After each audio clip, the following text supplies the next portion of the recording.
अस्सलाम वालेकुम नाज़रीन, मैं हूं आपकी मेज़बान ईशा खान। आप देख रहे हैं हाल टीवी। इलेक्शन से पहले मरियम नवाज साहिबा का ये कहना था कि मियाँ आवेगा तो लग पता जावेगा। अब देखते हैं कि अवाम को कितना पता चला है। देखे जी,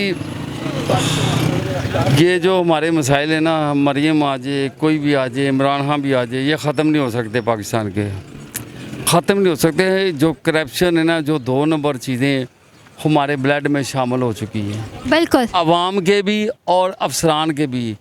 गवर्नमेंट कुछ नहीं, जो बंदा खुद अच्छा है ना वही काम करता है। बाकी लग तो पता गया है, लोगों की चीखें निकल गई हैं। मरियम हो, कोई भी आएगा, चीखें निकलेंगी। जो हो चुका है ना हमारे मुल्क का हाल। अब बीबीसी की रिपोर्ट है कि हमारा मुल्क सिर्फ बिलों के सर पे चल रहा है, बिजली के बिलों पे। बीबीसी की बिल्कुल। रिपोर्ट है, आम बंदे को नहीं पता। पाकिस्तान में सोलर पैनल्स अब आपने लगाना शुरू कर दिया, उन्होंने उस पर भी टैक्स लगा दी। सोलर पैनल छोड़ के यहाँ अगर किसी की टीशर्टें बिकनी ज़्यादा शुरू होगी, उस पर डबल टैक्स लगा देंगे। ये पाकिस्तान में छोड़ेंगे। सारा जो जितना खर्चा होता है ना, वो सारा गरीब आवाम से निकलता है। जो 10% लोग हैं ना, वो मुझे मारते हैं और मारते रहेंगे। और ख़ास तौर पर ये 2 ख़ानदान ये मारते ही रहेंगे। जरदारी की शक्ल आपने कभी देखी है? ऐसा लगता है जैसे मुर्दा आके गुफ्तगू कर रहा है। अल्लाह माफ़ करे, उसके हाल उनके क्या हुए हैं। तो अभी जैसे सोशल मीडिया पे वो एक चल रही वीडियो, जो फ़िरौन था अपने वक्त का, उसके बेटों ने उसके घर से निकाल दिया। तो ये होता है, ये जैसा करनी है वैसे भरनी है। मरियम बेचारी कुछ भी नहीं कर सकती, क्योंकि उसके जो नीचे अमला है ना, वो चाहे उनको कोठियाँ बना के दे, चाहे घर दे, चाहे गाड़ियाँ दे, उन्होंने फिर भी लेना है। उन्होंने अपना ख़र्चा निकालना है। उनके बच्चों ने इंग्लैंड में पढ़ना है। उन्होंने सारा सिलसिला अपना चलाना है। और वो 2 नंबर पैसा होता है बेटा, और कुछ नहीं होता। अपनी तनख्वाह से तो वो दूध भी नहीं ले सकते हैं, कुछ भी नहीं कर सकते हैं। बिल्कुल, बहुत शुक्रिया, आपसे बात करके बहुत अच्छा लगा। आपके वक्त का बहुत शुक्रिया। इनका कहना है कि यहाँ पर सिर्फ 2 ख़ानदान ही राज कर सकते हैं। एक जरदारी का हो गया, दूसरा नवाज शरीफ का हो गया। और जो भी मुल्क के हालात के बारे में बात करता है, उसके लिए आधी रात को डाले खड़े हो जाते हैं बाहर आकर। आपका बिल कितना आया था? मेरा बिल 21,000 रुपये है। हमने कौन सी फैक्ट्रियाँ लगाई हुई हैं जो आपका 21,000? ये तो मरियम नवाज से पूछना चाहिए कि हमारे अवाम पर कौन सा फैक्ट्री लगाना चाहते हैं कि वो उसमें 21-22,000 रुपये बिल आते हैं। लेकिन बहरहाल पाकिस्तान का कोई ऐसा फ्यूचर मुझे नज़र नहीं आ रहे। कहाँ सालों में अगर आप देखेगा ना, काफ़ी मुल्क हमारे से पीछे था और अभी आगे हो चुका है। काफ़ी मुल्क हमारे से पीछे थे, वो आगे जा चुके हैं। बांग्लादेश की इकॉनमी बेहतर हो गया। पाकिस्तान की इकॉनमी आपको क्या लगता है, पाकिस्तानी मईशत ख़राब किस कदर ख़राब हो चुकी है? इनको क्या इक़दाम करने चाहिए? पाकिस्तान में अगर आप देखिएगा ना, पाकिस्तान में तो ऐसा पर्सनालिटी भी मौजूद नहीं है कि वो किसी को जवाब दे दें, ठीक है। और मईशत इस तरह भी ठीक नहीं होते कि लोगों पर आप अटैक करने, अपने लोगों को फिर स्माइल बना दे। तो फिर देखो ना, अगर आप इंडिया की बात कर लेंगे तो इंडिया की कितना लोग खुश है, ठीक है ना। उसका पर्सनालिटी दे के उसका वर्ल्ड में 3रे नंबर उसका करेंसी चल रहे हैं, ठीक है ना। उसका पीसीबी दे के, उसका हर चीज़ शुबा दे के, तो वो हमारे से काफ़ी आगे है। चाइना का बात मैं कर रहा हूँ, चाइना से हमारे बाद में आज़ाद हुआ है। वो अभी देख सुपर पावर का ऐलान कर रहे हैं चंद सालों में या चंद महीनों में, ठीक है ना। तो हमारे पाकिस्तान इस तरह का है। देखो ना, हमारा बोलते हैं ना कि हमारा इस तरह इदारे, हमारा इस तरह नहीं होना चाहिए। ये पालतू बात होता है कि हमारा इदारे, इसमें इदारों का कोई काम नहीं है, ठीक है ना।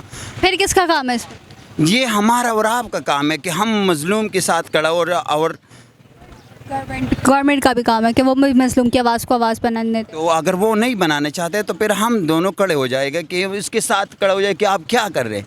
ये देखो ना, जिस मुल्क का प्राइम मिनिस्टर आप को गलत नज़र आते तो उस लोग आवाम खड़ा होते। हमारा आवाम तो आपको पता होते हैं ना, वैसा भी दलेर है बहुत, माशाल्लाह माशाल्लाह माशाल्लाह।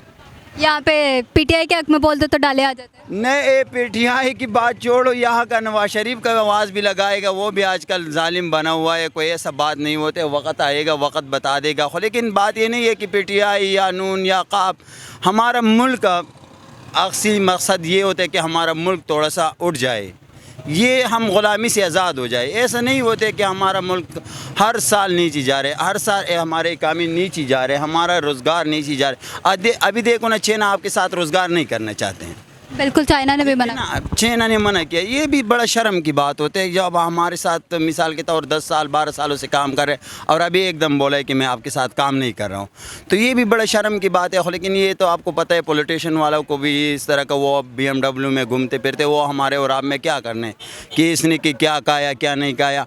और ये देखो ना, वो जुल्म कितना जुल्म होएगा पाकिस्तान में, अगर आप देखेगा ना, वो पिछले सालों जैसा हमारे ईमानी भी नहीं है, हमारे इतना पुख्ता ईमानी भी नहीं है, और इतना ज़ुल्म फिरऔन के वक़्त भी नहीं होता था।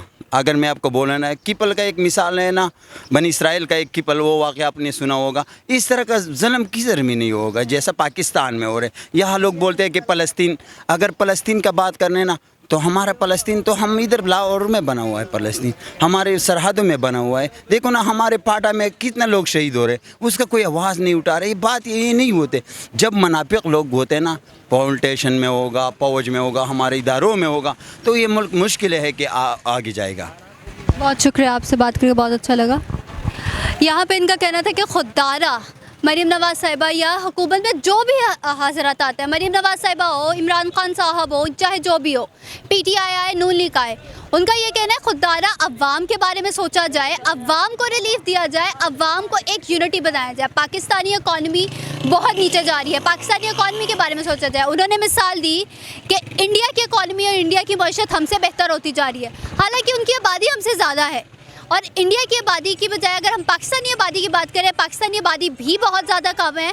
पाकिस्तानी मईशत को बेहतर बनाने के लिए पाकिस्तानी अवाम का काम है कि वो उठ के अपनी मईशत को खड़ा कर सके।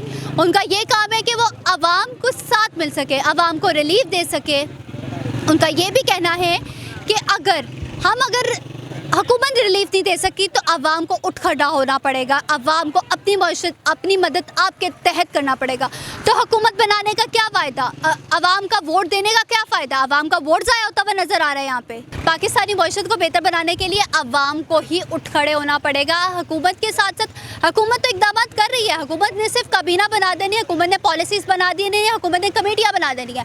कमेटियों की निगरान किसने करनी है, कमेटियों को देखना किसने है, उसके ऊपर चेक एंड बैलेंस किसने रखना है, ये अवाम का ख्याल है। यहाँ पर बिजली के बिल आ जाए तो अवाम को हार्ट अटैक हो जाता है, जिसको कहते हैं मिनी हार्ट अटैक, वो अवाम को हो जाता है कि ये बिजली का बिल कहाँ से पूरा करना है। तो ये अवाम अगर मईशत को बेहतर बनाने के लिए काम कर रही है, या इंडियन मईशत के हवाले से भी आपको एक रेफरेंस दिया गया, एक हजरत ने दिया, तो आपको पता होना चाहिए कि अवाम को रिलीफ कैसे मिलना है और अवाम को रिलीफ कैसे प्रोवाइड करना है। हमने आपसे अवाम की राय जानी है। अब इंशाल्लाह अगले प्रोग्राम में मुलाकात होती है, उसके लिए खुदा हाफिज़।